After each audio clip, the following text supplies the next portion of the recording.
খালা বলল, তোর মাকে কবর দেওয়ার জন্য নিয়ে যাচ্ছে। শেষবারের মতো মাকে দেখবি না? আমি বললাম, আত্মহত্যা করা মায়ের মুখ দেখার ইচ্ছে নেই, কবর দিয়ে দিতে বলো।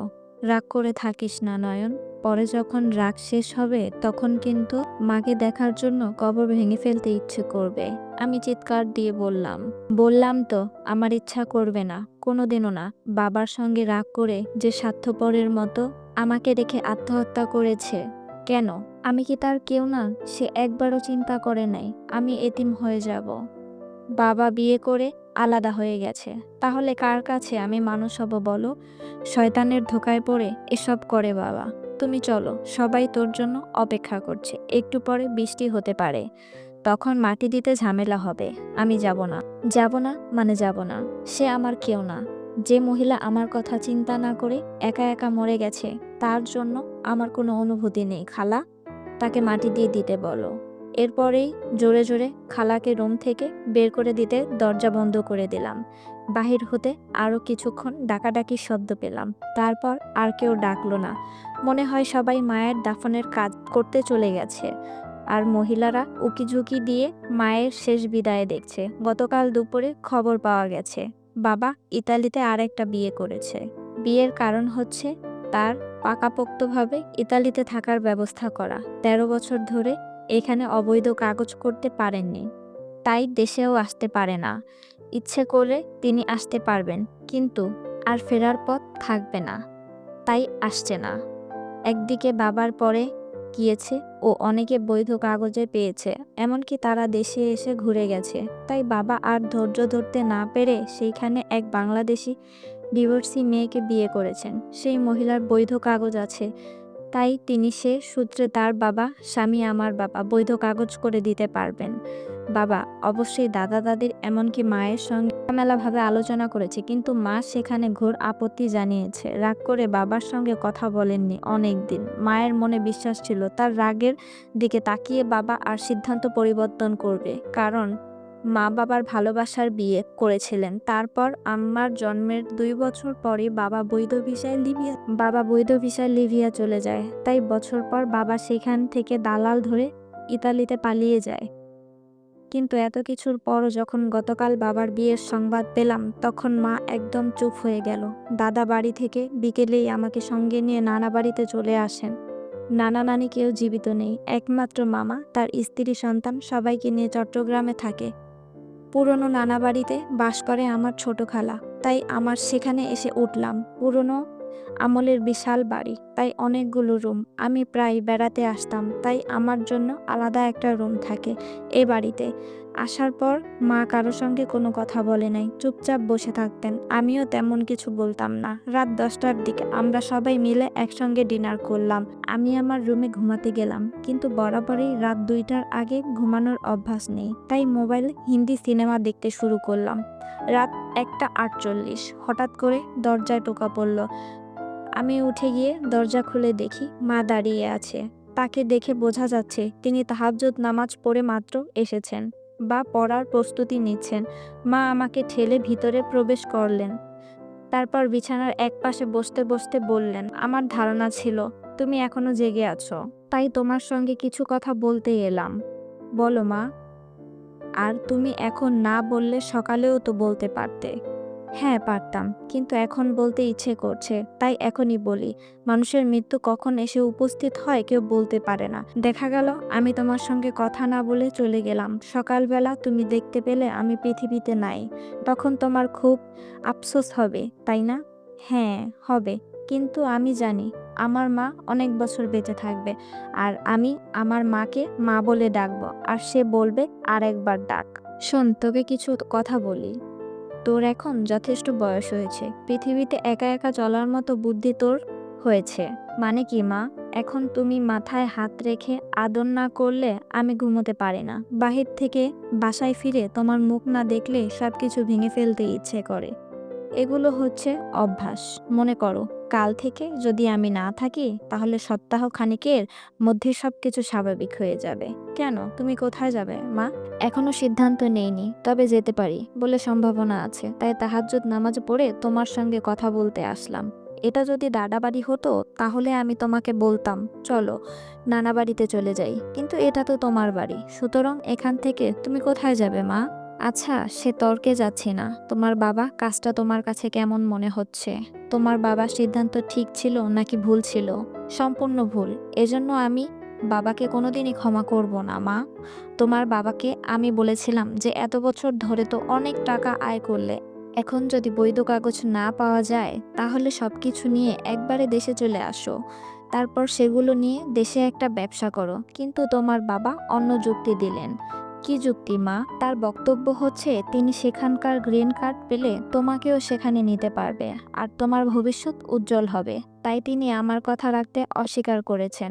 আমার ভাগ্য যদি ইউরোপে যাওয়া থাকে তবে সেটা হবে, কিন্তু এভাবে বাবার সিদ্ধান্ত আমি মেনে নিতে পারি না। এখন হাজারো বলতেও আমি বাবার কাছে যাব না সেখানে। তোমার বাবার সিদ্ধান্ত আমি মানতে পারি না নয়ন, তাই তো তোমাকে নিয়ে চলে এসেছি। আমি তোমার বাবার আর আমার জীবনের অনেক স্মৃতি আমার একটা ডায়েরিতে লিখে রাখতাম। আমার সেই ডায়েরিটা তোমার কাছে দিচ্ছি, কারণ তোমার বাবাকে নিয়ে লেখার মতো আর কিছুই নেই। এটা তোমার কাছেই থাকুক। না, তুমি তোমার কাছে রাখো। আমাদের দুজনের প্রেমের শুরু থেকে এই পর্যন্ত সবকিছু এখনো লেখা আছে, তবে বিস্তারিত নয়, খুব অল্প অল্প করে সব লেখা আছে। তুমি পড়লে তোমার ভালো লাগবে। আমি তখন মায়ের একটা হাতে আমার মাথায় ধরে বললাম, ওমা তুমি আমাকে ছেড়ে যাবে না তো? মা বলল, আচ্ছা ঠিক আছে, যাব না, তুমি এখন ঘুমিয়ে পড়ো, রাত ৩টা পেরিয়ে গেল। এটাই মায়ের সঙ্গে আমার শেষ কথোপকথন। খুব দেরি করে ঘুমানোর জন্য সকালবেলা ঘুম থেকে উঠতে দেরি হয়, দেরি হবে সেটাই স্বাভাবিক, কিন্তু খুব সকালবেলা প্রচুর চিৎকার চেঁচামেচি শুনে নিজেই ঘুম থেকে উঠে দরজা খুলে দেখি মায়ের রুমের সামনে সবাই কান্না করছে। দৌড়ে গিয়ে দেখি বিছানায় মায়ের লাশ পড়ে আছে, তার মুখ থেকে সাদা লালা বের হচ্ছে, একাকার অবস্থা। খালা কাঁদতে কাঁদতে সবার সঙ্গে বলছিল মা সকালে উঠে ফজরের নামাজ পড়েছেন। বাইরে তখন অন্ধকার ছিল। খালা যখন দেখলেন যে মা জেগে উঠেছে, তাই তিনি চা বানাতে গেলেন। তারপর চা নিয়ে মায়ের রুমের সামনে এসে দেখে দরজা বন্ধ। ডাকাডাকি করতে লাগলো, কিন্তু ভিতর থেকে গোঙানির শব্দ পেলেন। অনেক কষ্টে একটা ছিদ্র দিয়ে ঘরের ভিতরে তাকালেন। রুমের মধ্যে যদিও অন্ধকার ছিল, কিন্তু তবুও বিছানায় শুয়ে মায়ের ছটফটানি বোঝা যাচ্ছিল খুব। তারপর তিনি চিৎকার দিয়ে সবাইকে ডাকেন। গ্রামের মধ্যে আমার নানা এই বাড়ির মধ্যে ছিল পাশাপাশি 5টা পরিবার। প্রত্যেক পরিবারে হতে 2-1 জন করে এসেছেন। দরজা খুলে দেখেন মা তৎক্ষণাৎ পৃথিবী ত্যাগ করে চলে গেছেন। আমি এতটাই অবাক হলাম যে কাঁদতে ভুলে গিয়েছি। নিজের রুমে চলে গেলাম। তারপর কত কিছু তো হলো বাড়ির মধ্যে, কিন্তু আমি রুম থেকে আর বের হলাম না। থানা থেকে পুলিশ এসেছে। আমি শুধু তাদের বলেছিলাম মায়ের লাশ কাটাছেঁড়া করার দরকার নেই, কারণ মায়ের টেবিলের ওপরে নাকি একটা সুইসাইড নোট পাওয়া গেছে। তাছাড়া গতকাল রাতেই তো মা আমাকে বলেছিল তিনি আমাকে রেখে চলে যাবেন। আসরের নামাজ পড়ে মায়ের লাশ চিরনিদ্রায় শায়িত করা হয়েছে। মাগরিবের পরে আমি রুম থেকে বের হলাম। নিজের বাইক নিয়ে সরাসরি চলে গেলাম দাদার বাড়িতে। আমার দাদা কাকা সবাই মায়ের জানাজায় উপস্থিত ছিলেন। তারাও আমার সঙ্গে কথা বলার চেষ্টা করেছিলেন, কিন্তু আমি কথা বলিনি। আমি দাদার ঘরে উঠে সরাসরি দাদার দিকে তাকিয়ে বললাম, সবাই ঘর থেকে বের হও, আমি এখন এই ঘরে আগুন জ্বালিয়ে পুড়ে ফেলবো। দাদা অবাক হয়ে বলল, তোর কি মাথা খারাপ হয়ে গেছে নয়ন? শোকের ছায়া পড়েছে জানি, কিন্তু এসব কি ধরনের ব্যবহার? আমি কোনো জবাব না দিয়ে সঙ্গে সঙ্গে ঘরে আগুন লাগিয়ে দিলাম। বিশাল কাঠের বাড়ি, তাই বেশি কষ্ট হলো না, কিন্তু তৎক্ষণাৎ চারিদিকে থেকে লোকজন আসতে শুরু করেছে। আমি আবার বাইক নিয়ে নানার বাড়িতে এলাম, আর সেইখানে সবাই আগুন নেভাতে ব্যস্ত। পরদিন সকালবেলা গ্রামের মধ্যে পুলিশ এসে আমাকে খুঁজছে। কাকা আমার নানা থানায় মামলা করেছে, পরে জানতে পারলাম। বাবাই নাকি বলেছে যে আমাকে কিছুদিন জেলের মধ্যে রাখার ব্যবস্থা করা হোক। যেহেতু আমি মার মৃত্যুর পরে খুব রেগে আছি, তাই যে কোনো কিছু করতে পারি, সেজন্য আগুন লাগিয়ে দেবার মামলা দিয়ে আমাকে আটকে রাখা হয়। কিন্তু আমি পালিয়ে চলে গেলাম চট্টগ্রামে মামার কাছে। তারপর থেকে এখানেই আছি। নিজের এলাকায় আজ পর্যন্ত যাওয়া হয়নি, তবে একদিন ঠিকই যাব। যেদিন আমার বাবা ইতালি থেকে বাংলাদেশে ফিরবে সেদিন ঠিকই যাব দেখতে। আজ 9 বছর পেরিয়ে গেছে, এখনো বাবা দেশে আসেননি। মাঝখানে দাদি মারা গেছে, কিন্তু তবুও বাবা আসেনি। জানি না আর কতদিন তার জন্য অপেক্ষা করতে হবে। নিজের অতীত জীবনের কাহিনী বলে চোখের পানি মুছে তাকিয়ে রইলাম নয়ন। তার সামনে বসে কাজল এতক্ষণ কাঁদছিল একটা মানুষের সঙ্গে। আজ ৬ বছর ধরে পরিচয়, কিন্তু সে জানে না তার জীবনে এই করুণ কাহিনী। কাজল বলল, তুমি কোনোদিন কেন তোমার এই কথা আমাকে বলো নাই? বলতে ইচ্ছা করে নাই, কেন যে এসব কথা বলতে ভালো লাগে না। কিন্তু আজকে তোমাকে বললাম, এর পেছনে একটা কারণ আছে। কি কারণ? তুমি কিছুক্ষণ আগে বললে না তোমার বিয়ে ঠিক হয়ে গেছে কাজল। হ্যাঁ, আমার এতদিনের ধারণা ছিল তুমি আমাকে মনে মনে ভালোবাসো, খুব বেশি ভালোবাসো। ভালোবাসি, এটা সত্যি, কিন্তু সেটা বন্ধু হিসেবে। একটা কথা বলো কাজল, বলো, আমি যদি তোমাকে ভালোবাসতে চাই, তোমার সঙ্গে সারা জীবন থাকতে চাই, তাহলে কি আমার ভালোবাসা গ্রহণ করবে না, ফিরিয়ে দেবে? পাগল নাকি তুমি? বিয়ের সবকিছু প্রায় ঠিক। বাবা গ্রামের বাড়িতে গেছে সবাইকে দাওয়াত করতে, যদিও কেউ আসবে না, আবার দু একজন আসতেও পারে, তাই বাবা গ্রামে গেছে। ও আচ্ছা, কিন্তু আমি তো বারবার ভাগ্যের কাছে হাঁটতে চাই না কাজল, তোমাকে আমি চাই। পাগলামি করো না, বাসায় চলে যাও। আমিও এখন বাসায় যাব। বাবা আজকে সন্ধ্যার মধ্যেই ফিরবে, আসার কথা। বিয়ে ঠিক হয়েছে, তাই বাহিরে যাওয়া নিষেধ আমার। আজকে অনেক কষ্ট করে মায়ের কাছে বলে বের হলাম, মাগরিবের আগে বাসায় ফিরবো বলেছিলাম, কিন্তু তোমার পুরনো স্মৃতি শুনতে গিয়ে অলরেডি মাগরিবের আজান দিয়ে ফেলেছে। কাজল চলে যাচ্ছে। বোকার মতো পিছনে পিছনে হাঁটতে লাগলো নয়ন। খানিকটা পথ হাঁটার পর কাজল দাঁড়িয়ে গেল। চারিদিকে প্রচুর মানুষের আনাগোনা। কি ব্যাপার, আবার পেছনে পেছনে কেন? চেহারা রাগান্বিত করার চেষ্টা করে কথাটা বলল কাজল। নয়ন আমতা আমতা করে বলল, তুমি ওখান থেকে রাগ করে চলে এলে, এটা ঠিক না। বিদায় নিয়ে চলে যাবারও কিছু নিয়ম আছে। তুমি যদি আমাকে ছেড়ে চলে যাও, তাহলে আমার কোনো ক্ষমতা নেই তোমাকে ধরে রাখার। তাহলে শুধু শুধু একবার অমীমাংসিত বিদায় কেন? আমার যেভাবে ইচ্ছা সেভাবে আমি চলে যাব। তাতে তোমার কোনো সমস্যা হচ্ছে? হ্যাঁ হচ্ছে। মানুষ যে গরুটাকে কুরবানি করে, সেটাকেও কিন্তু সকালবেলা সুন্দর করে গোসল করায়। মানুষ জানে কিছুক্ষণ পর তারা নিজের তাকে পৃথিবী থেকে বিদায় দেবে, তবুও তারা তাকে আদর করে গোসল করিয়ে দেয়। আবার দেখো, ফাঁসির আসামিকে ফাঁসির রায় হবার পরে বারবার জিজ্ঞেস করে তারা কি খেতে ইচ্ছে করে, তার শেষ ইচ্ছা জানতে চায়। সুতরাং বোঝা যাচ্ছে যে সবকিছু বিদায় দেবার কিছু সুন্দর নিয়ম আছে, সেটা মানা দরকার। আমি কিছু মানতে চাই না। কাজলের চোখে ফেটে আবারও পানি বের হবার আগেই সে হন হন করে হাঁটতে লাগলো। অসহায় হয়ে সেদিকে তাকিয়ে রইল নয়ন। রাত 12টা। বাসায় ফিরে কাঁদতে কাঁদতে ঘুমিয়ে গিয়েছিল কাজল। মাত্র ঘুম থেকে উঠে শোনে পাশের রুমে তার বাবা কান্না করছে। বাবা কখন ফিরল, আর এভাবে কান্না করে কেন, সেটাই তো বুঝতে পারছে না কাজল। দ্রুত পাশের রুমে গিয়ে তার মায়ের কাছে জানতে পারল তার অনেক জানতে পারল তা অনেকটা এরকম। ছেলেপক্ষের যাবতীয় মালামাল সহ দাবি ছিল নগদ ৩ লক্ষ টাকা। কাজলের বাবা গ্রামে বাড়িতে গিয়েছিলেন নিজের জমি বিক্রি করে টাকা জোগাড় করার জন্য। একমাত্র মেয়ের বিয়ের জন্য সবটা খরচ করতে তার আপত্তি নেই, কিন্তু গ্রামে গিয়ে তিনি নানান ঝামেলার মধ্যে পড়লেন। তার গ্রামে কিছু রাজনৈতিক নেতাদের জন্য জমির মালিকানা নিয়ে গোলমাল হচ্ছে। দীর্ঘদিন শহরে থাকতেন বলে এতদিন জমি জমার হিসাব চাইতেন না। তারাই মালিকানা দাবির চেষ্টা করেছেন।